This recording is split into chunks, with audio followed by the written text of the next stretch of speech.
Hello my dear CSAT aspirants. हमारे सामने एक सीसैट 2024 का क्वेश्चन है और इस छोटे से वीडियो में हम इस क्वेश्चन को सॉल्व करेंगे। साथ ही साथ ये भी समझेंगे कि जो भी कॉम्प्रिहेंशन के क्वेश्चंस होते हैं उनके ऑप्शंस में हमें बहुत कन्फ्यूज़न होती है। तो एग्जामिनर किस तरीके से वो ऑप्शन डिज़ाइन करते हैं, कैसे उन ऑप्शंस में गलतियाँ डाली जाती हैं बट वो हमें नज़र नहीं आती और हमें चारों ऑप्शन सही लगते हैं। तो इस बात को भी समझेंगे, लेकिन उसके पहले एक दो और इम्पॉर्टेंट बातें क्वेश्चन को सॉल्व करने से पहले। सबसे पहली बात हमें यह समझना होगा कि हमें रीडिंग कॉम्प्रिहेंशन के पैसेजेस क्यों दिए जाते हैं सीसैट में, और सिर्फ पैसेज बेस्ड ही क्वेश्चन क्यों है। बिकॉज जब आप एक पैसेज को पढ़ते हैं, उसको समझते हैं, एनालाइज करते हैं, उसमें से रेलेवेंट बातों को सेलेक्ट करते हैं, इररेलेवेंट को डिस्कार्ड करते हैं और उस रेलेवेंट इंफॉर्मेशन को अप्लाई करके एक सवाल के चार ऑप्शंस में से सही ऑप्शन पे पहुंचते हैं, तो एक्चुअली एक एडमिनिस्ट्रेटर, एक लीडर, एक डिसीजन मेकर की जितनी भी स्किल सेट चाहिए होती हैं वो इस एक क्वेश्चन के माध्यम से आसानी से टेस्ट किया जा सकता है। तो ये तो हो गई बैकग्राउंड की बात। अब बात यह है कि ऑप्शन डिजाइन कैसे किए जाते हैं और कैसे हम उन ट्रैप में ना फंसें। अब आप जरा देखें इसी पैसेज को, तो उससे थोड़ी बात कॉन्टेक्चुअली आपको समझ आएगी। यहां लिखा है, unlike religion and science, poetry does not posit और expect any believe in absolute truths. अब इस ओपनिंग सेंटेंस के अंदर ही रिलीजन और साइंस को एक ब्रैकेट में डाल दिया गया। बट आपकी परसेप्शन क्या है? आपके लिए रिलीजन और साइंस ये दोनों बिल्कुल 180 डिग्री पे जो चीजें हैं वैसा हो सकता है कुछ, मतलब both are diametrically opposite for most of the people in their perception. So what happens in these passages? Sometimes they challenge the kind of perception you have in your mind. यानी किसी भी सब्जेक्ट मैटर को लेकर के जो आपकी विचारधारा है, कई बार पैसेज उसको चैलेंज करता हुआ नजर आता है। कई बार ऐसा भी हो सकता है कि what ever perception you have, passage बिल्कुल उसके अकॉर्डेंस में बात कर रहा है, तो आप बड़े खुश भी हो जाते हैं। कई बार आप बड़े काउंटर भी होने लग जाते हैं कि ये कैसे कह दिया इन्होंने। तो सबसे पहला पॉइंट ये है कि while you are solving reading comprehension based question, don't ever become जज्बाती। जहां पे आप जज्बाती हुए वहीं पे काम खराब हो जाता है। आपके लिए प्रिमाइस वो पैराग्राफ ही है, जो लिखा है उसी के आधार पे आपने क्वेश्चन को आंसर करना है। डू नॉट अप्लाई योर सामान्य ज्ञान। तो हमें कभी भी वहां पे अपना सामान्य ज्ञान या अपना प्रेजुडिस नहीं अप्लाई करना होता। और डेफिनेटली आपको चार ऑप्शन में से एक आध ऐसे ऑप्शन जरूर मिलेंगे जिसमें हमारे प्रेजुडिस का सहारा लिया जाता है और उसमें वो हमें ट्रैप करते हैं। साथ ही साथ आपको स्कोप ऑफ द पैसेज की भी समझ होनी चाहिए कि इस पैसेज का दायरा क्या है, रेंज क्या है। क्या ये ब्रॉडर सेंस में बात कर रहा है या स्पेसिफिक सेंस में बात कर रहा है? बिकॉज इस एस्पेक्ट का भी बहुत ध्यान रखा जाता है ऑप्शन को डिजाइन करने में। कई बार पैसेजेस ब्रॉड होते हैं, क्वेश्चन ब्रॉड होता है, बट एक ऑप्शन जो होगा वो बहुत ही नैरो स्कोप का होगा, या वाइस वर्सा, यानी क्वेश्चन बहुत स्पेसिफिक है और नैरो है बट ऑप्शन को उन्होंने ब्रॉड या जनरलाइज कर दिया। एक जो तीसरी समस्या निकल के आती है वो आती है क्रॉस रेफरेंस की, और इसमें सबसे ज्यादा लोग शिकार होते हैं। बहुत सारे लोग रीडिंग कॉम्प्रिहेंशन के पैसेजेस को बचपन में स्कूल के दिनों वाले अनसीन पैसेज के पैटर्न में सॉल्व करते हैं और वही स्ट्रैटेजी भी अपनाते हैं। तो ये बहुत ही कॉमन सेंस की बात है कि something that was asked in your 6th 7th 8th standard, definitely वो यूपीएससी जैसे एग्जाम जो देश का सबसे प्रतिष्ठित एग्जाम है उसमें तो नहीं पूछने वाले, और वैसा अप्रोच भी काम नहीं करेगा। तो वो शिकारी लोग जो दिमाग में ये बिठा लेते हैं कि सवाल में जिस तरह के शब्द हैं, यानी क्वेश्चन में जिन तरह के वर्ड्स हैं या पैराग्राफ में जिन तरह के वर्ड्स हैं, वैसा अगर जिस ऑप्शन में है उसको टिक कर दो, तो आपको दिखाई देगा कि सी सेट के पैसेजेस के अंदर जो चार ऑप्शन है ना, उन चारों ऑप्शन में बहुत बार वही शब्द लिखे होते हैं जो पैसेज में लिखा होता है। तो शब्द को मत पकड़िए, you have to get the content and intent of the passage. What is the purpose of the author? और ये जो सवाल है ना कि what is the purpose of author, what is the main idea, what is the main theme of the passage, ये एक ही बात को पूछने के अलग अलग तरीके हो सकते हैं। बट एग्जामिनर यही टेस्ट कर रहा है कि जो दिया गया पैराग्राफ है क्या उसकी पूरी अंडरस्टैंडिंग है आपको या नहीं, या आपने बस उसका एक चंक समझा, एक हिस्सा समझा, और जिसको नहीं समझा उस पे समझे वाले की समझ चिपका दी। ये टेस्ट हो जाता है बहुत ही आसानी से। तो इन्हीं बातों का हमें ध्यान रखना है और बिल्कुल इसी अप्रोच का इस्तेमाल करते हुए हम ऑप्शंस को एलिमिनेट करेंगे और करेक्ट ऑप्शन पे पहुंचेंगे। तो पहले इस पैसेज को पढ़ते हैं और समझते हैं। Unlike religion and science, poetry does not posit or expect any belief in absolute truths. Those forces or individuals who claim to have absolute truths in their grasp tend to turn dictatorial and tyrannical. Truth usually does not admit any contradictions or imperfections. It is unitarian. It is, therefore, not of much use for poetry. Poetry abides by the plurality of life and existence. Perhaps poetry follows reality, which is plural, anachronistic, full of contradictions.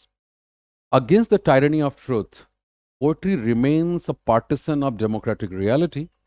Against the arrogance of power, wealth, and hierarchy, poetry proposes both humility and defiance. जब भी हमें paragraph मिलेगा, सबसे पहला काम हमारा क्या है कि पढ़ करके हमें खुद उसके मेन पॉइंट्स नोट डाउन करने हैं। वो हमारे दिमाग में होने चाहिए। दिमाग में तब रहने लगेगा जब आप पहले उसको पेपर पे नोट करना शुरू करेंगे। Like you have to read the passage in a very objective fashion, in a very objective manner. जो ऑथर कह रहा है वही आपको समझना है। अब यहाँ पे देखो, आप तो पढ़ के आपको समझ आ रहा है, जैसे मैंने कहा कि रिलीजन एंड साइंस, बहुत सारे लोगों के मन में ये परसेप्शन है कि these two things are diametrically opposite, they are 180 degree apart. But यहाँ तो एक बास्केट में डाल दिया इसको। और किस आधार पर डाला है कि पोएट्री डज नॉट पोजिट और expect any belief in absolute truths, यानी रिलीजन और साइंस दोनों बहुत ही एब्सोल्यूट ट्रुथ को लेकर के एडमेंट है। मतलब जो ट्रुथ है वो ट्रुथ है, जो वो कह रहे हैं वो सही है। They are not kind of accommodative. वो दूसरे तरह की विचारधाराओं के लिए वो कंसिडरेट नहीं है। वो बहुत यूनिटेरियन है। जबकि जो कविता है वो क्या करती है? Those forces are individuals who claim to have absolute truths in their grasp tend to turn dictatorial and tyrannical. तो अब देखो, एक अलग ही रंग यहां पे दिखा रहा है। अब रिलीजन या धर्म आपके मन में बहुत ही अलग तरह का पिक्चर हो सकता है इसको लेकर के। बट यहां पे क्या कह रहा है कि भाई वो फोर्सेस या इंडिविजुअल जो कि ये दावा करते हैं कि उनके पास एब्सोल्यूट ट्रुथ है, वो जो कह रहे हैं वही सत्य है। That's the gospels truth, that's the absolute truth. तो ऐसे लोग क्या बन जाते हैं? Tend to turn dictatorial and tyrannical. वो फिर डिक्टेटोरियल या टायरानिकल हो जाएंगे बिकॉज अपनी चीजों को लेके बहुत ही डॉगमेटिक हैं, बहुत ही अड़ियल है। और आप देख लें डिक्टेटोरियल रेजिम्स देख लें, वहां का डिक्टेटर जो चाहता है कि जनता के लिए यही सही है, वो लोग वही कर रहे होते हैं। नहीं करेंगे तो फिर उनके लिए जीना बड़ा मुश्किल हो जाता है। आपने कई बार नॉर्थ कोरिया के बारे में, किम जोंग उन के बारे में सुना पढ़ा होगा। तो मैं जो जानता हूं वही सत्य है। तो फिर वो डिक्टेटोरियल सिस्टम हो गया, वो आप कंसिडरेट नहीं है। Truth usually does not admit any contradictions और इम्परफेक्शंस। और जो इस तरह का सत्य है ना, वो किसी भी तरह के कॉन्ट्रडिक्शन को, विरोधाभासों को अपने अंदर समाहित नहीं करता, इम्परफेक्शंस को समाहित नहीं करता। जो है वो है, अगर नहीं है तो किनारे हो जाओ। ट्रुथ यूनिटेरियन है। वह it is there for not of much use for poetry. इसीलिए ज्यादा पोएट्री के काम का नहीं है ये। पोएट्री क्या करती है वहीं पे? Poetry abides by the plurality. Poetry किसके साथ जा रही है? तो प्लुरैलिटी के ऑफ लाइफ के साथ जा रही है, क्योंकि जीवन हमारा रंगों से भरा हुआ है ना। आप एक जैसे कैसे हो सकते हैं? मतलब प्लुरैलिटी ऑफ लाइफ। अब हमारे आंखों से दिखने वाले जो इतने सारे रंग हैं वो विजिबल रेंज से ही निकले हुए हैं, वेबग्योर से ही। तो इतने सारे रंग हैं। व्हाइट लाइट ही उन सभी रंगों का सोर्स है, बट रंग हैं तो कविता जो है वो उन रंगों के साथ जाती है। Plurality of life and existence. Perhaps poetry follows reality which is plural, anachronistic, full of contradictions. और कविता किसको फॉलो करती है? उस रियलिटी को जो कि प्लूरल है, वो यूनिटेरियन की बात नहीं कर रहा, साथ ही साथ एनाक्रोनिस्टिक है, आउट ऑफ टाइम है, और साथ ही साथ फुल ऑफ कॉन्ट्रडिक्शंस भी है। और बिल्कुल लास्ट लाइन देखो, इसीलिए लिखा है बोथ ह्यूमिलिटी एंड डिफाइंस।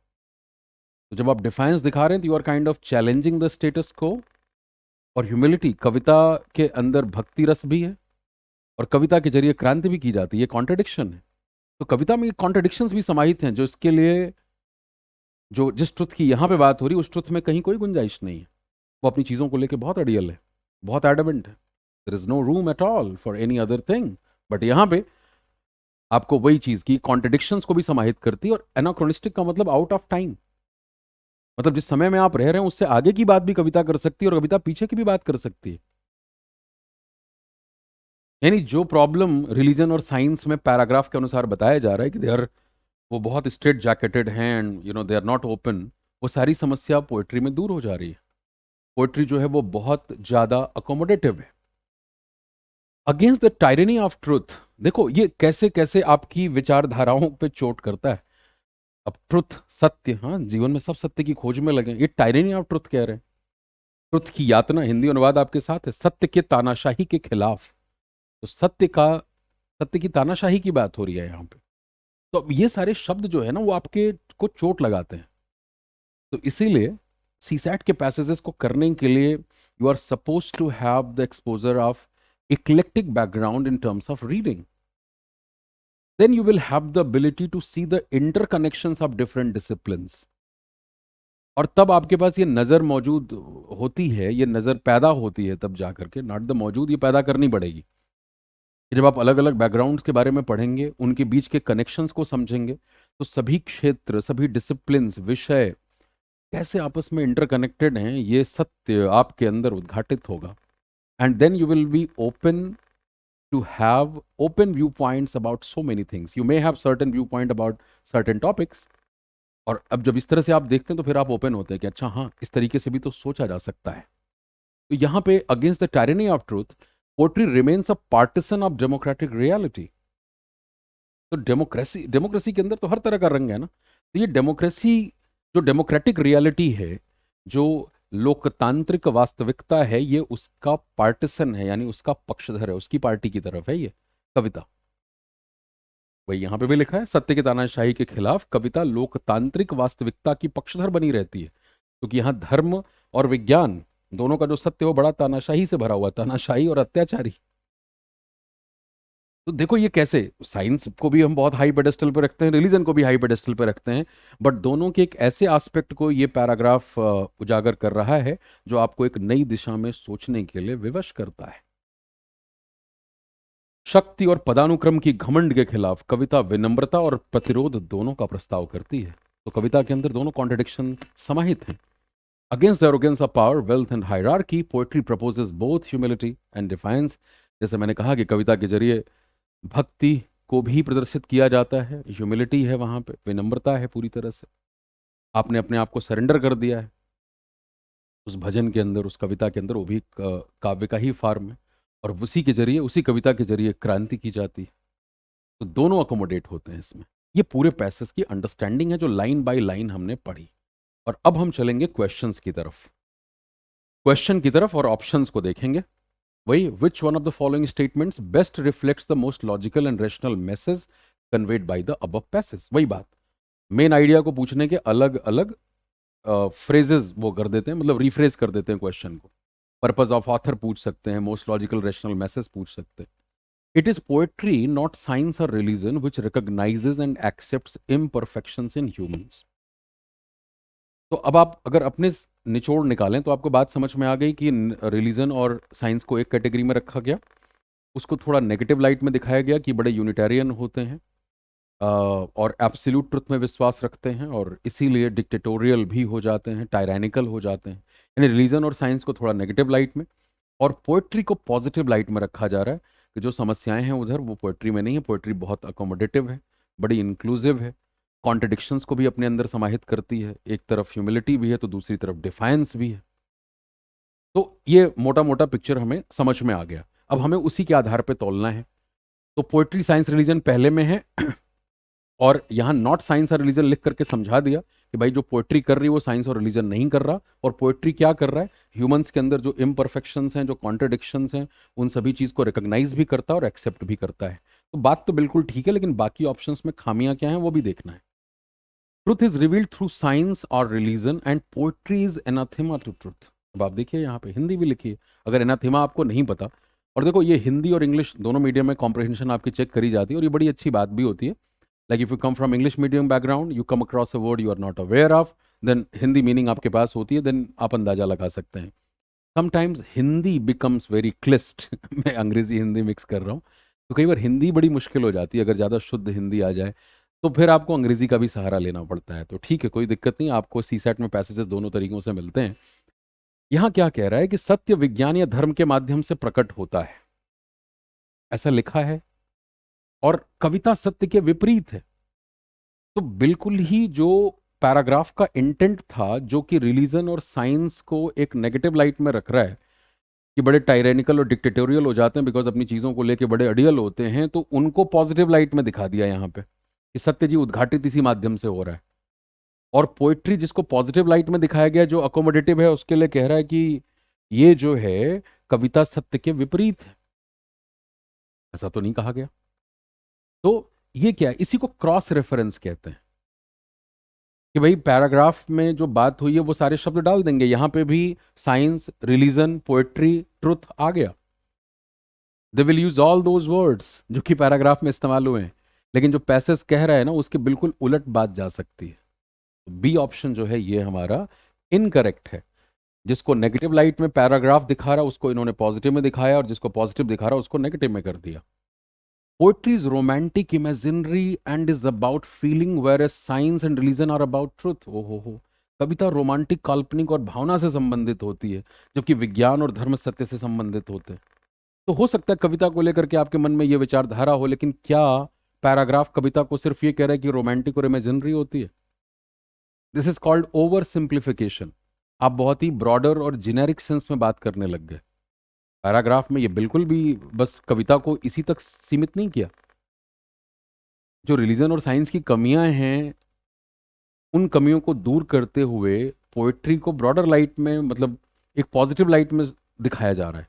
और यहाँ पे आप इसको क्या कर रहे हैं, ये बोल करके you are kind of oversimplifying, जिसे हम कहते हैं ब्लैंकेट स्टेटमेंट पास कर देना, जनरलाइज स्टेटमेंट पास कर देना। तो this is the oversimplifying, जबकि साइंस और religion are about truth. In a world of violence, tyranny and bigotry, poetry is a form of dynamic resistance. तो अब यहाँ पे तो रिलीजन और साइंस ही पिक्चर से गायब हो गया। तो ओवरऑल अगर आप देखेंगे तो डी ऑप्शन नैरो है स्कोप में। इसने जनरलाइज कर दिया कि इन अ वर्ल्ड ऑफ हिंसा, तानाशाही और घृणा से भरी दुनिया में कविता एक गतिशील प्रतिरोध का रूप है। तो ये हिंसा और तानाशाही जिसकी बात हो रही है, घृणा की जो बात हो रही है, ये कहाँ से आ रहा है, ये किस कॉन्टेक्स्ट में आया है? तो ये ट्रुथ और रिलीजन के लिए आया, और वो भी कहाँ से? सीधा उसको घृणा और हिंसा की बात नहीं कर रहा है, वो एब्सोल्यूट ट्रुथ को सपोर्ट करते हैं। और कोई भी जो एब्सोल्यूटिज्म के साथ जाएगा, सिर्फ एक को मानता हूं, एक को मानता हूं, उसका बाई प्रोडक्ट, फाइनल प्रोडक्ट है ही है वो, कि वो डिक्टेटोरियल हो जाएगा, टायरानिकल हो जाएगा, क्योंकि वो अकोमोडेटिव नहीं है, वो कंसिडरेट नहीं है दूसरों के लिए।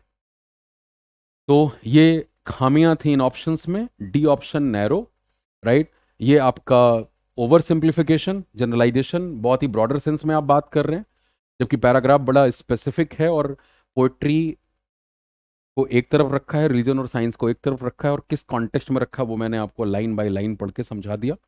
और साथ ही साथ आप यहाँ पे देखेंगे तो दिस इज व्हाट, ये क्रॉस रेफरेंस है। इवन ये तो काउंटर आर्ग्यूमेंट दे रहा है कि जिस चीज को बताया जा रहा है ये इसका काउंटर आर्ग्यूमेंट है। तो you have to focus on content of the passage and intent of the author both. These are two important keywords. Please keep these two words in your mind, content and intent. And scope का भी बिल्कुल ध्यान रखिए कि passage का scope क्या है। कभी भी अपनी फीलिंग सप्लाई मत करिए, जो पैसेज कह रहा है उसी दायरे में हमें आंसर करना है, और अपने प्रेजुडिसेस, अपने पूर्वाग्रह, अपने पूर्व ज्ञान को थोड़ी देर के लिए किनारे रखना है। अगर आप ये चीज़ें करेंगे तो फिर सीसैट के पैसेज आपके लिए बहुत आसान हो जाते हैं।